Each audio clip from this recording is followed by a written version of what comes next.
బంగారపల్లి మండల ముదిరా సంఘం ఆధ్వర్యంలో ప్రజా వీరుడు తెలంగాణ రాబిన్ హుడ్గా పిలువబడ్డ పండుగ సాయన్న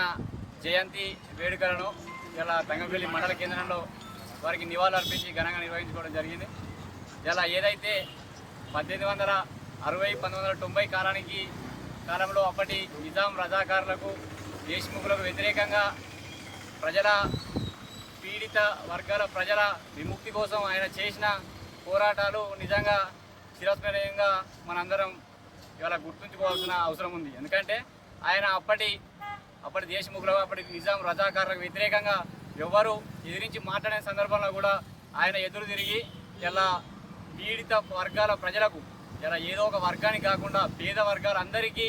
ఇలా బహుజన వర్గాలందరికీ పక్షాన కొట్లాడిన వ్యక్తిగా ఇలా ఆయనను మనం గుర్తు చేసుకుంటూ వారి ఏదైతే వారి సేవలను మనం గుర్తు చేసుకుంటూ వారి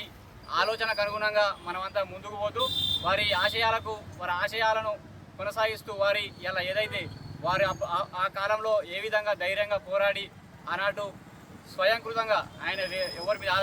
ఆధారపడకుండా స్వయంకృతంగా రాజకీయాలు చేసిండో ఇలా మనమంతా కూడా ఆయనను స్ఫూర్తిగా తీసుకొని స్వయంకృత రాజకీయంగా ఎదగాలి. ఇలా వారే మన జీవితానికి ఆదర్శనీయంగా తీసుకొని ముందుకు సాగాలని తనకు తెలియజేస్తాం.